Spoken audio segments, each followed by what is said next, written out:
સમાચાર અમદાવાદથી મળી રહ્યા છે। કોર્ટના ઓર્ડર પહેલા ડિમોલેશન કરતા વિવાદ થયો। સાબરમતી અચેર ખાતે એએમસીનું બુલડોઝર ફરી વળ્યું છે। 4 મકાન સહિત ધાર્મિક બાંધકામોનું ડિમોલેશન કરવામાં આવ્યું છે। જગ્યાના વિવાદ મામલે 22 તારીખે આવવાનો હતો ચુકાદો।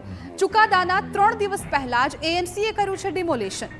સ્થાનિકોએ રજૂઆત કરતા હાઈકોર્ટે કામગીરી પર લગાવ્યો છે સ્ટે। પોલીસ સહિત એએમસી અધિકારીઓ સ્થળ પરથી પાછા ફર્યા છે।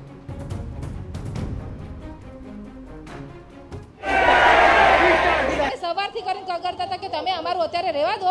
22 તારીખે કોર્ટ જે ઓર્ડર આપશે અમે શાંતિથી માનવા તૈયાર છીએ। અમારે જે બી ઓર્ડર હશે અમે માનીશું, પ્રેમથી અમે ઘર ખાલી કરી નાખીશું। તો બી એ ના માન્યા તો પેલું જોગણીમાનું મંદિર તોડ્યું, પછી બાજુનું ઘર એમ કરતા બિચારાને સામાન બી લેવા નહીં દીધો અમુકનો, અને બધું તોડી નાખ્યું। અમે સવારથી કરીને કોર્ટે દોડતા હતા ત્યારે અત્યારે અમને ઓર્ડર આવ્યો કે અમે એએમસીના વકીલને ઓર્ડર કર્યો કે આ લોકોને કામ રોકાવડાવો। તો એ પણ બિચારા 4 જણના તો ઘર તોડી નાખ્યા ને, ઘર વિહોણા થઈ ગયા ને। હવે અત્યારે ક્યાં જશે? એમને ક્યાં ઘર છે? પોલીસ વાળા કહે છે કે ભાઈ એની જોડે ઓર્ડર હતો, સાંભળો ઓર્ડર હતો। જ્યારે પબ્લિકે પૂછ્યું જેના ઘર હતા કે ભાઈ ઓર્ડર બતાવો, કેમ ના બતાવ્યો? કેમ ના બતાવ્યો? આ ઘર પાડી નાખ્યા ગરીબોના।